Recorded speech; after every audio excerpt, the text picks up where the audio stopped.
Olá, esta é mais uma aula da disciplina História da Imprensa no Brasil, dirigida ao primeiro período e ao quinto período do curso de jornalismo do Uniflu. Essa disciplina de hoje, a matéria de hoje, que está prevista exatamente para o dia 19/6, né, de acordo com um planejamento previamente apresentado e aprovado pela coordenação do curso. Ela fala exatamente da chamada liberdade de expressão entre os anos 1820 a 1824, com a consolidação da Constituição de 1824.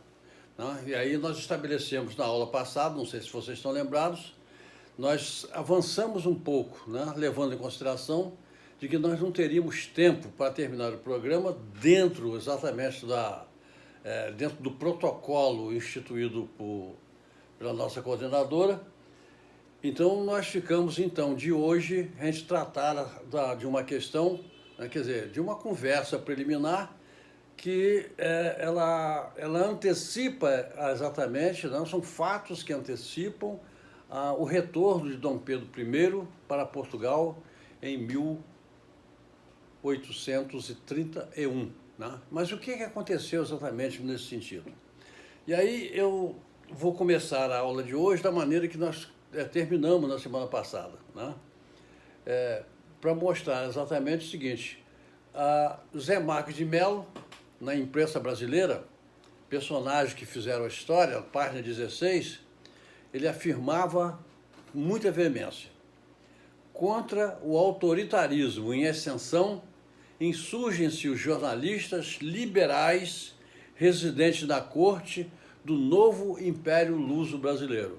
Ele estava se referindo exatamente do país depois da Constituição de 1824, né, como consequência, né, do grito de independência ou morte feito simbolicamente à margem do Ipiranga por Dom Pedro I. Né?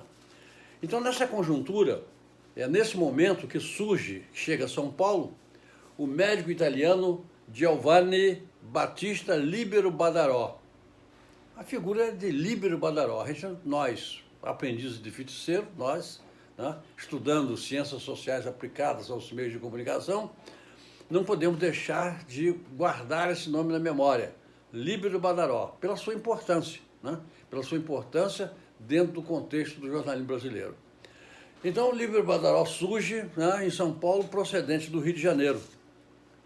Ele vem do Rio de Janeiro, né, trazia na sua bagagem a experiência do desabrochado jornal chamado Aurora Fluminense, fundado pelo amigo, o publicitário Evaristo da Veiga. A gente sabe, né? A gente vai ao Rio de Janeiro, chega lá, tem a rua Evaristo da Veiga. Quem é Evaristo da Veiga?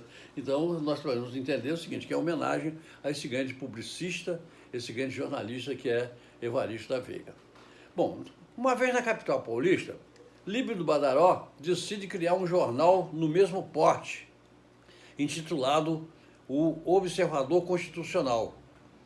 Na sua primeira edição, né, no dia 23 de outubro de 1829, ele adotou uma linha editorial que privilegiava o que ele designou de liberalismo progressista.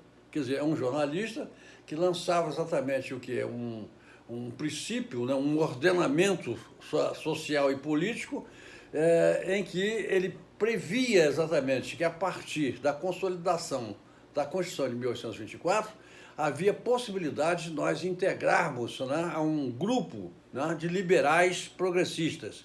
Quer dizer, na realidade já era um trabalho previamente feito em busca da questão do sonho republicano, que só vem isso muito mais tarde, né? Porque toda vez que você fala em liberalismo progressista, a gente leva a entender que esse discurso é um discurso que se fazia também na Europa, né, e que vai avançar exatamente para quê? Para a questão da deflagração da proclamação da República nesses países. E já naquela época, em 1829, Libero Badaró falava exatamente sobre essa questão. A iniciativa encontra receptividade, né, na sociedade paulista, Líbio de Badaró endossa as críticas ao imperador Pedro I, acossado pelos federalistas radicais vitoriosos nas eleições de 1830 e pela imprensa oposicionista do Rio de Janeiro. Então, o Rio de Janeiro sempre teve essa característica, né, de se opor a alguma coisa, principalmente os jornalistas, né, muito mais citados por Zé Marco de Mello são aqueles exatamente que labutavam dentro da imprensa carioca e na Paulicéia desvarada, né, segundo o conceito da poesia, né, de Oswaldo de Andrade. Vamos compreender, então, que a imprensa não era essa imprensa pelo qual nós conhecemos hoje, lógico, não era, né? Graças ao avanço científico e tecnológico, a imprensa adquire exatamente, né, um status, né, não só de publicitar as boas novas produzidas pela indústria, pela chamada indústria, pela Revolução Industrial Inglesa, mas, sobretudo, né, os avanços sociais e tecnológicos que faziam com que o jornal chegasse às bancas de uma edição cada vez melhor. Mas ainda, né, com o embasamento do chamado jornalismo romântico, né, que era feito, só para repetir, pelos poetas, pelos jornalistas, que eram, na realidade, advogados, médicos, cientistas, enfim, né? Eram intelectuais de várias áreas de conhecimento que se encarregavam exatamente de fazer o jornal. Tá? E aí há essa questão que se discute ainda hoje no Brasil. O que nasce primeiro, se foi a literatura, o movimento literário no Brasil ou foi o movimento jornalístico. Né? Múcio da Paixão, né, no movimento literário de Campos, ele cita que, né, a literatura surge, né, dos jornais instituídos, né, em Campos a partir de 1830. É interessante, lá na frente a gente vai tratar especificamente sobre essa questão quando estiver trabalhando em cima do Correio Constitucional Campista, que é um jornal, né, que foi fundado aqui em 1830. Os jornais não eram diários e a impressão era simples, em papel comum, em formato ofício, mas se constituíam, sem dúvida, em um complexo e importante, né, de comunicação da época. Aí nós temos, né, a variação de vários jornais, do Diário de Notícias, enfim. Mas Líbio de Badaró, desde o início da edição do seu jornal, o Observador Constitucional, lutou sempre pela liberdade de imprensa.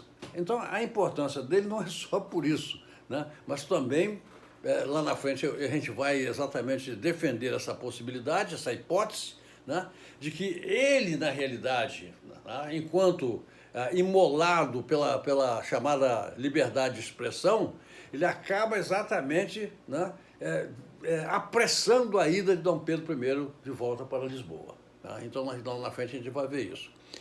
Logo saiu, sempre lutou pela liberdade de imprensa, logo saiu em defesa do jornal pioneiro de São Paulo, o Farol Paulistano, processado pelo ouvidor Cândido Ladislau Japiaçu. Era o ouvidor Japiaçu, que era conhecido assim, que o acusava de abuso ao direito de crítica. Então, o Japiaçu, que era o orelha do faraó, ou seja, do governador, ou seja, do imperador, né, ele estava processando o Farol Paulistano porque esse estava exatamente atacando demais a administração monárquica brasileira nessa época. Né? Então, ele sai em defesa exatamente do Farol Paulistano. As autoridades imperiais, acantonadas em São Paulo, expressam descontentamento público em relação ao jornalismo independente por ele praticado. Quer dizer, você pode imaginar que o desenvolvimento dessas cidades, né, no limiar, ou seja, no primeiro momento, nas primeiras décadas, né, do século XIX, elas tinham exatamente essa coisa. Quer dizer, eles não tinham ainda desenhado, né, uma cultura eminentemente brasileira. Aqui a gente copiava sempre as coisas que vinham de fora. Aquilo que, né, alguns antropólogos vão chamar exatamente de provincianismo. Provincianismo é a ideia de que tudo é melhor quando vem de fora. Né? Então, não logrando dissuadi-lo pelos argumentos, recorrem a ameaças que só estimulavam a sua combatividade. Líbero Badaró tinha o apoio entusiástico da juventude, especialmente dos acadêmicos da Faculdade de Direito do Largo São Francisco, segundo consta no livro de José Marques de Mello. E aí, o desfecho, né, desse acontecimento ocorrido em 1830, né, foi o assassínio bárbaro do jornalista. Quer dizer, Líbero Badaró foi exatamente assassinado, né, no centro da cidade de São Paulo. Né? Por quê? E aí são vários enredos, são vários depoimentos, são vários indícios, né? Enfim, mas até hoje essa questão é uma questão que fica ainda muito obscura com relação à participação dos autores e dos mandatários desse crime. Né? Badaró voltava de um encontro social sem atentar para as advertências dos amigos, que o desaconselhavam a andar sozinho nas ruas escuras do centro da cidade de São Paulo. Mas, ao se aproximar da residência, na antiga rua São José, foi alvejado a queima-roupa. Seus gritos de socorro alertaram a vizinhança, assustando os assassinos que fugiram rapidamente. Se vocês entenderem exatamente como é que funcionou isso exatamente. Então, os antecedentes do crime, quais são esses antecedentes?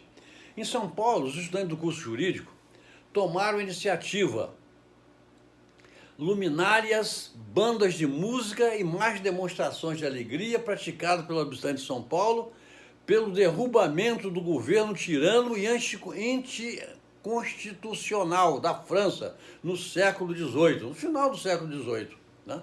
Quer dizer, os estudantes de direito exatamente entraram nessa questão, né? Trataram exatamente de fazer uma crítica bastante interessante, né, pelo derrubamento do governo tirano e constitucional da França. Quer dizer, o apoio à Revolução Francesa de 1792. E isso, né, conforme parecer da Comissão da Constituição da Câmara, como consta dos seus anais, 1830, tomo 2, assumiram para o ouvidor Cândido Ladislau Chapiaçu feição de atos criminosos. Então ele achou que os estudantes de direito, ao dar apoio incondicional à Revolução Francesa, no finalzinho, no estetor, né, do século XVIII, eles estavam exatamente praticando um crime. Né? Por quê? Porque eles estavam defendendo alguma coisa que não poderia, de forma alguma, acontecer no Brasil. Né? E levaram a processar alguns manifestantes, de preferência jovens, né, estudantes. O observador constitucional, né, do Cândido, desculpa, o observador constitucional do Líbero Badaró abriu campanha em favor dos acusados e atacou Chapiaçu, chamando-o de Caligulazinho. A linguagem era viva e enérgica, mas não justificaria, segundo Zé Marques de Mello, o desfecho de forma tão violenta. Em 20 de novembro de 1830, às 10 horas da noite, o jornalista foi interpelado por 4 alemães. O apelido se dava, né, às pessoas que andavam uniformizadas. É como se fossem os milicianos daquela época, a pretexto de lhe entregarem uma correspondência contra o ouvidor Chapiaçu. Porém, recebeu deles traiçoeiramente uma carga de bacamarte, era uma espingarda, né, com um cano enorme, né, caindo mortalmente ferido. Supõe-se que, ao morrer, né, teria pronunciado uma frase que o celebrizou como símbolo da defesa da liberdade de imprensa no Brasil. Morre um liberal, mas não morre a liberdade. Produziu-se uma grande comoção, não só em São Paulo, repercutido nas demais regiões do país, até porque o crime tinha sido encomendado pelo ouvidor Chapiaçu e corria os boatos por todo o Rio de Janeiro que Dom Pedro I estava na lista dos mandantes. Mas imaginem que situação, né? O imperador não poderia ser acusado formalmente da prática de crime algum. Por quê? Porque havia ainda na Constituição de 1824 alguns resquícios ainda do absolutismo. Quer dizer, não era uma Constituição monárquica constitucional só, mas existiam algumas coisas que beneficiavam, ou seja, que blindavam exatamente o imperador contra o ataque, né, de denúncias contra ele. Né? Então, eu estava na lista dos mandantes. Mas, mesmo não havendo, né,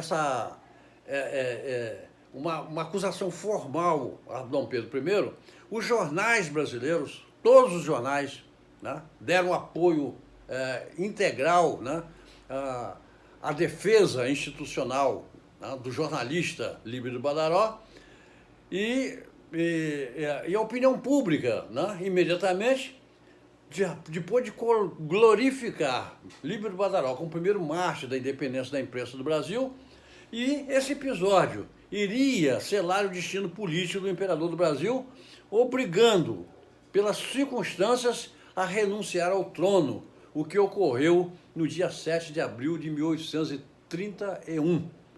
Bom, aqui vale exatamente o seguinte, veja só, o assunto ocorreu exatamente em novembro de 1830, né? Então, veja só, a campanha pela imprensa, né, brasileira, de um modo geral, com mais força, com mais potência, o Rio de Janeiro, São Paulo, Minas, né, São Luís do Maranhão, Pernambuco, enfim, todos os jornais das capitais, né, e alguns jornais do interior fizeram uma campanha muito forte, né, com relação ao mandante do crime, que poderia ter sido, quer dizer, se foi o Japiaçu, né, foi por ordem de quem? Por ordem de Dom Pedro. Né? Então, essa coisa ficou, se consolida de uma forma tão forte, tão decidida, que Dom Pedro fica sem saída. Por quê? Porque, no fundo, a consciência, tá, lhe acusava de ser o mandante da morte de Líbero Badaró. Provavelmente vocês não vão encontrar isso solto, né, pelas histórias oficiais, né, mesmo quando vocês fizerem a pesquisa a respeito do assunto. Mas vocês vão encontrar exatamente uma ideia de que Dom Pedro I saiu do Brasil de uma forma apressada. Ele saiu com... Sabe por que isso? Porque ele estava exatamente marcado como o mandante do crime contra o Líbero Badaró. Então, no dia 7 de abril, né, de 1831, ele faz o quê? Ele deixa o Brasil, né, e deixa com os regentes, o príncipe regente, né, Dom Pedro II, que é apenas 5 anos de idade. Né? E essa história nós vamos entrar no quê? No segundo semestre. Por que no segundo semestre? Porque nós vamos começar já no segundo semestre trabalhando sobre a questão do segundo reinado. Né?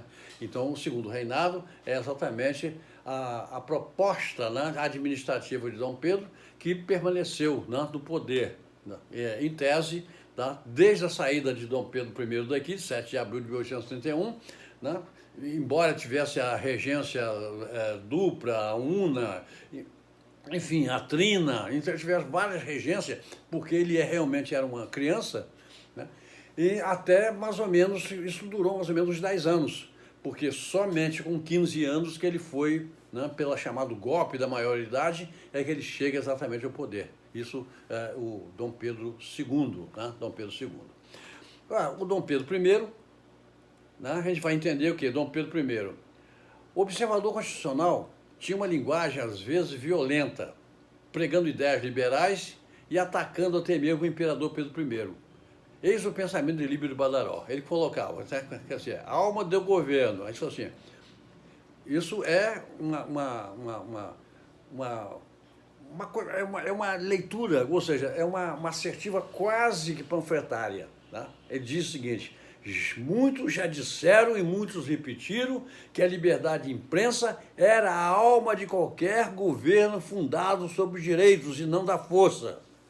Mas também muitos não entenderam ou fizeram mostrar de não entender e continuaram a vociferar que tudo se não devia dizer, que ninguém se devia meter nos negócios do governo, que os empregados bons e maus se deviam respeitar por causa da boa ordem e do sossego, e mil outras coisas tão mesquinhas como esta, que descobrem o fraco desses tais e confirmam admiravelmente o ditado que o pior surdo é aquele que não quer ouvir. Para a época, você imagina, hoje isso é simples, né? Nas redes sociais ainda xinga todo mundo sabe de tudo, né? Quer dizer, enfim, esse ciberespaço, né, livre, para onde estão convergindo todas as tendências da pós-modernidade, até mesmo as pessoas que não sabem escrever, né, e chegam até a ser ministro da educação, você imagina, né, como na época, como deveria ser isso, né?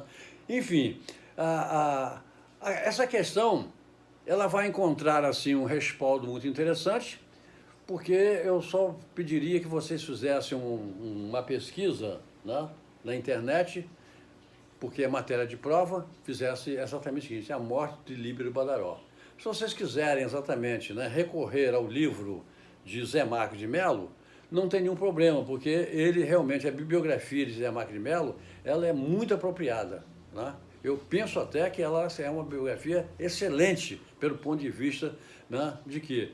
De assumir hoje, no lugar, do espaço onde ele se encontra, uma ideia de valorização, né, dos atos do jornalista exatamente no século XIX. Né? Enfim, é só para mostrar isso. A pesquisa, a morte de Líbero Badaró. Né? Será que Dom Pedro mandou realmente matar Líbero Badaró através de uma ordem dada, né, ao ouvidor Japiaçu? Então, essa é uma pergunta interessante. Provavelmente, essa pergunta deve cair na prova, que na semana que vem eu já mandarei para vocês. A semana que vem, nós não faremos nenhuma gravação, né? Não vai ter, porque nós estaremos envolvidos, né, com a 30ª Semana da Imprensa, né? Então, a Semana da Imprensa, que é uma organização do curso de jornalismo, né? E a promoção é exatamente da Associação de Imprensa Campista. Desde que o curso existe, a Associação de Imprensa sempre esteve ali. Ela talvez seja a instituição mais próxima, né, do curso de jornalismo, como se fosse exatamente o seguinte: para inspirar os futuros do jornalismo a lutar pelas liberdades, né, pelas grandes liberdades, a liberdade de expressão. Né? Enfim, é só para a gente compreender que na semana que vem nós não faremos só essas lives. E aí, veja só, e aí o que nós teremos? Na outra semana, nós vamos exatamente o seguinte: a gente vai entrar, eu vou passar a prova, mando a prova para vocês, então vamos discutir a prova antes que vocês façam. E vou dar a vocês um prazo, talvez mínimo, talvez de 3 dias para vocês fazerem a prova. Tá? Pesquisar e fazer a prova e me mandar, né, que eu quero imprimir aqui, porque eu quero guardar isso como recordação. Tá? Enfim, eu espero que eu estou otimista, né, que nós vamos, de repente, a gente vai cair numa fase, né, essa curva, né, descendente, ela vai acontecer, e que a gente vai sair fora, né, desse aquartelamento, né, desse isolamento social, né, em função, com medo dessa pandemia, que a gente não sabe onde é que ela surgiu, como é que vai. Quer dizer, nós temos muito pouco conhecimento sobre ela, sobre esse mal, né, que está avassalando parte considerável da sociedade brasileira, e a gente lamenta isso profundamente. Eu queria deixar aqui um abraço fecundo, tanto para os alunos do primeiro período, como do quinto período. Né? Então, eu desejo para vocês uma boa noite.